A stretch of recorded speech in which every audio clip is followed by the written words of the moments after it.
ভাইয়া ভাত খাওয়াবে ঠিক, কিন্তু যদি আল্লাহ কোনোদিন আর, আমার কথা রাগ হইও না দোস্ত, যারা নিয়মিত নামাজ পড়েন না, হালাল খান না, সুদ খাইতেছেন, ঘুষ খাইতেছেন, কিস্তি লইতে আছেন, ওজনে কম দিতে আছেন, বেডি নাচে, নাচ দেখে, গান দেখে, বেপর্দা চলে, ঘরে টেলিভিশন চলে, নর্তকী নাচে। আচ্ছা যদি আল্লাহ তাআলার কোনোদিন না ফিরায়, আর কোনোদিন যদি তৌফিক না দেয় যুবক, মনে করো আর কোনোদিন তোমার সেজদার তৌফিক দিলই না, আর কোনোদিন মনেই পড়লো না নাম, তো কি হবে অবস্থা? কোনোদিন আর এই গুনাহ থেকে, হারামের উপার্জন থেকে, সুদের টাকা, ঘুষের টাকা, হারাম উপার্জন থেকে আর ফিরবার সুযোগই দিছে না মনে করে, তো তখন কি হবে? হ্যাঁ, এরপরে গন্তব্যটা কোথায়? এটা বোঝা উচিত, এটা বোঝা উচিত। আমরা ওয়াজ শুধুই ওয়াজ, বক্তা যাচাই করা না, যে এক এক বছর লাইরে সেরা বক্তা দাওয়াত দাও, যখন যার একটু পরিস্থিতি আছে তারে আইনা দাওয়াত দাও, কিছু লোক হইব, কিছু চটপটি বুট বাদাম বেচা হইব, হ্যাঁ কিছু মানুষ। এর জন্য না বাপ, আমি ব্যক্তিগতভাবে এর পক্ষপাতী না। আমার কথা হইল একজনই শুনুক আর 10 জনই শুনুক, বলতে হবে আল্লাহর জন্য।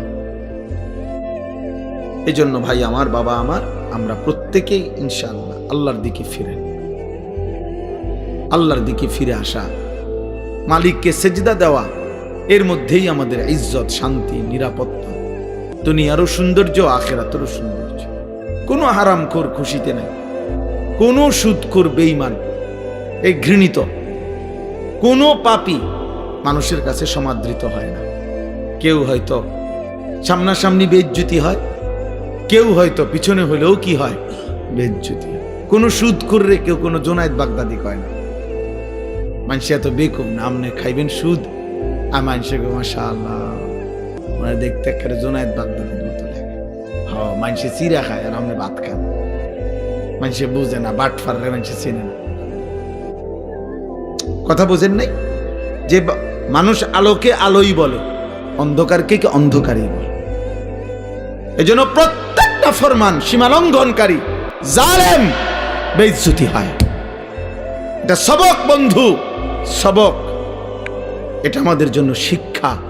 একটা আদালত অঙ্গন, যাদের কথায়, যার কথায়, আঙ্গুলের ইশারায় যার উঠত বসত, থরথর করে কাঁপত, সময়ের অল্প দিনের ব্যবধানে আজ যখন সেই আদালতে তাকে নেওয়া হয়েছে, তোর পথচারীরা তারে থাবড়ায়, পৃথিবীবাসী দেখছে, পৃথিবীবাসী দেখছে।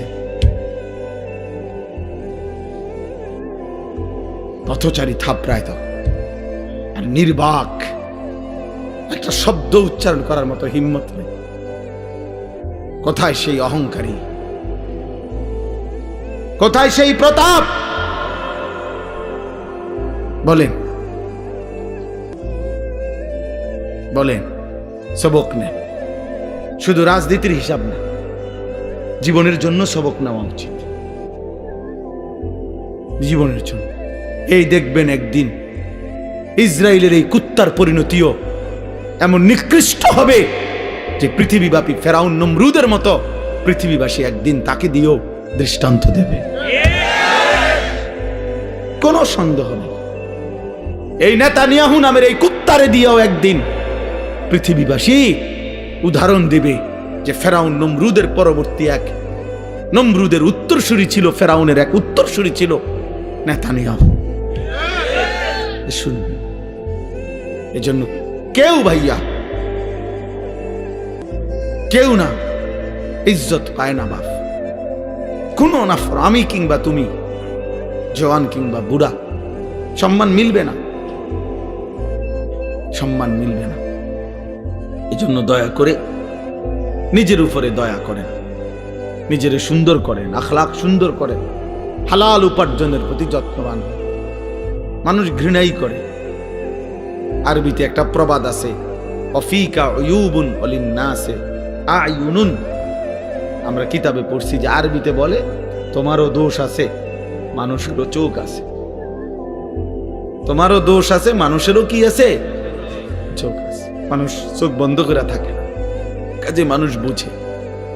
এই জন্য প্রিয় ছেলে ভাই, তোমাদেরকে বলি ভাই, যারা এক ওয়াক্ত নামাজ পড়ো না, তুমি 1 মিনিট ভাইবা দেখো এই সমাজের মানুষ তোমাকে কি মনে করে। সারাক্ষণ নারী ছবি, মোবাইলে অস্থির দৃশ্য, তুমি ডানে বামে তাকায় দেখো, মানুষ তোমাকে প্রিয় মনে করে না প্রিয় মনে করে। তো আল্লাহর কাছেও তোমার ইজ্জত হারাইলা, কারণ গুনাহ তো কোনো পাপীকে তো আল্লাহ তাআলা সম্মানিত করবে না, করবেন? তো মানুষের কাছেও তো তুমি ঘৃণিত, মানুষের কাছেও তো ঘৃণিত। তো জীবনের অর্জন কোথায় বলে? আল্লাহ আমাদেরকে মাফ করে দেন।